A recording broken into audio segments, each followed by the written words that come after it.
You take a breath, ignoring your surroundings for the moment, and open your hand. It's a key you've held before. Are you alright, Evelyn? Better than dead, that's for sure. Thanks for saving my ass, and glad you're talking and stuff again. Yeah, sorry to scare you, I guess. I was not doing well. No shit. You okay now? Maybe. I don't know. Do you want to talk about it? I was in hell. I'm pretty sure I still am. All I know is I have to finish it, if she lets me finish it. Okay, great. Where are we going? Woodside Apartments, to see my Uncle James. Maybe. Ugh, I passed Woodside back before the church. It's all way across town. One walk in, conditions like this. Well, I'd say we could drive, but fuck if I know where I left my car. I think my keys are gone anyway. These wouldn't happen to your keys, would they? Demon baby threw them up.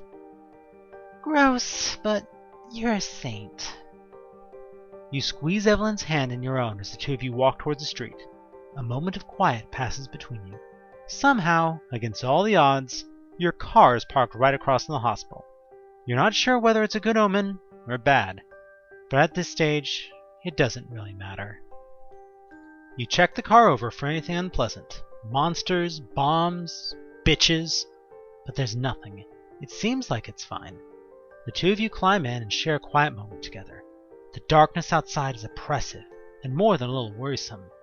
You feel like the whole town knows your intentions, like it's just waiting for you. You start the car and drive off. Uncle James was obviously giving you an out. In the years that followed, you and Evelyn never talked about Silent Hill, about what had brought the two of you there, or what had occurred to both of you within its borders. That town remained as a shadow on you both, the patch of dense fog obscuring every part of your heart that it touched, forever calling at the edge of your mind, reminding you what you had left behind. You had driven out of town together that night in silent solidarity, hearts and minds full of darkness that would never truly be lifted. Neither spoke until the static on the radio resolved into a song and the sun came up, watery and weak, enough to push the shadows back, but not to chase them away. You never found out what happened to your uncle. Your promise, like the temptation of the town, remained forever unfulfilled. But maybe that was for the best. Secret ending unlocked. The end. Now, let's try for the real ending. As you sit in the car, you ask Vanessa how she is. She looks back at you with one bright green eye. What do you want me to say, Evelyn? I'm fine?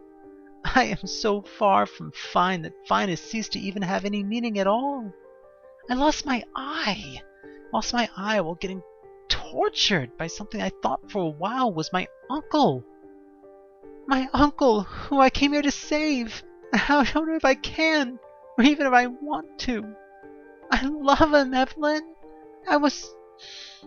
When I was a teenager, I felt he was the only person who cared about me.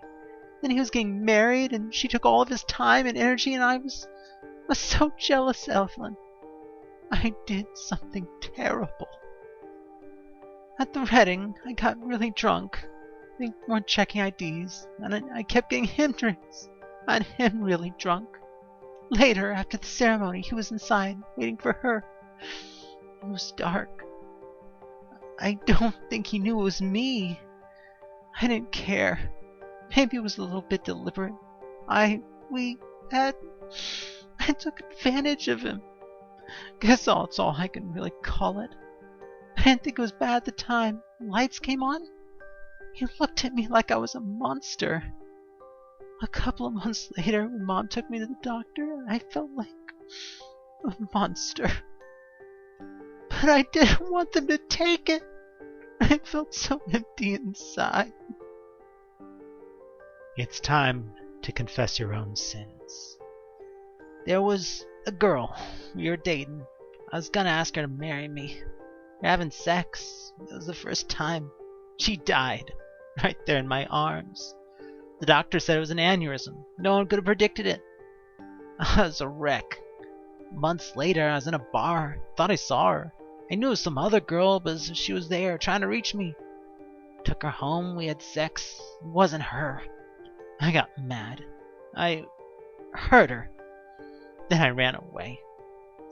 It didn't happen only once.